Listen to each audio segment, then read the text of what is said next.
When we did our first story last fall on Y2K, the year 2000 computer glitch that threatens to shut down the world's computers come January 1st next year, a lot of people still thought it was a joke.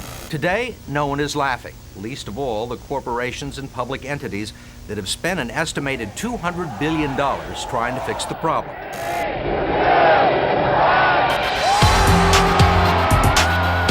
At the end of 1999, the world prepared to celebrate a new year and a new millennium. But many people were afraid of a massive technological collapse, a global shutdown because of Y2K.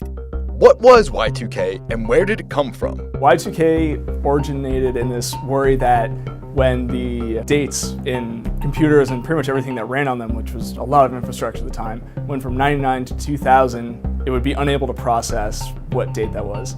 And then that is what originated this kind of fear that, okay, well, what is the computer going to think when it goes to 00? Is it going to think it's 1900? And what is that going to mean for everything? Building up to Y2K, there were press briefings saying this is going to be a huge issue. So you saw the chairman of Intel, you saw the chief economist of Deutsche Bank, these people whose opinions you were listening to saying that this was going to be a major issue. And it made it feel like something that we all really had to pay attention to. Those cryptologic systems have to be able to accept the date functions just like any other system does to ensure that the necessary encoding is affected. But it definitely felt like this was something where we were about to encounter the consequence of having everything be computer focused now. We issued warnings to people. This wasn't quite wolf. We said to people, if this massive problem isn't fixed, then there will be severe problems. And what might happen if the so-called Y2K scenario came true?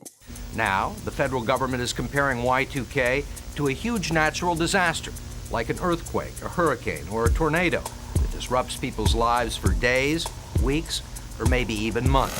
So that was the part that wasn't really clear. There was this sense of urgency and you knew something was going to happen, but the actually looking at a error and then what will happen because of that error, that wasn't very clear. There wasn't a very clear explanation of what might actually happen.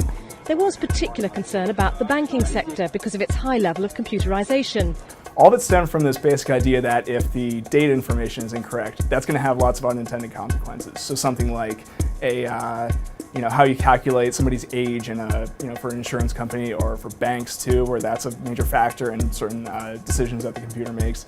That was going to cause problems. I was about 13 years old when Y2K happened, and I remember as a young geek feeling like this is kind of some Mayan apocalypse that was going to happen. It was scary, but it was also thrilling because it was this kind of technical problem, and you hear about these people solving it.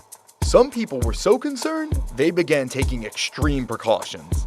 You had friends who were building, safe spaces for nuclear fallout in their backyards. They were stockpiling rations. They were stockpiling water. You heard about grocery stores that were running out. I never went through that, but you knew of other families that did it. Well, here's where we have everything. We've got a lot of stuff in here. It's for Y2K. We have about a year's supply of food here. We've canned things. We have canned goods, canned roast, canned chicken. And ATM is a pretty good example of this complete dependence on infrastructure that's based on databases and computer software. So yes, you saw people going and withdrawing money. Money was this kind of core of it where so much of that was dependent on the soundness of the computer software that's in it, as much then as probably now. If it's a case of my family or some other one, then I'm going to opt for protecting my family. So I believe that there might be roving gangs, there might be just total unrest on the street. So this would be your answer to chasing somebody off? Absolutely. In general, you saw it was preparation for this thing you see in the movies of money doesn't matter anymore. It's all your survival. It's all about you really have to take drastic action absent of it. But I think for kind of more moderately paranoid people at that time, which I would count myself included in that was the main concern, was to make sure that there was, that this wouldn't result in a backlog of errors that would take forever to rectify. And what happened when the clock struck midnight on January 1st, 2000? Everything actually turned out to be just fine. Actually, I've been dreading having to say that. 2000. It is funny, it is weird, and you know what? A lot of people are probably going to get the date wrong on their checks today. And then you started to see New Zealand and Tokyo all have their celebrations on TV, and then you eventually saw Times Square. The ball dropped, the blackout that we all thought was going to happen didn't happen, and you all felt relieved, and I think we didn't think about it for very long after. So far, though, the Y2K bug seems to have been squished, leading some to suggest that the danger posed by the bug had always been grossly exaggerated. Y2K was unusual because you had the highest authorities saying that this was a major issue. You don't want to be the ones to defy that and then turn out to be wrong.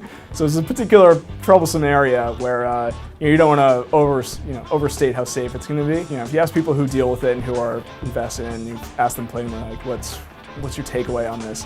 The takeaway was the things that we fear being completely dependent on dates and what this origin is, it was not going to be that consequential. For InsideEdition.com, I'm Sal Bono.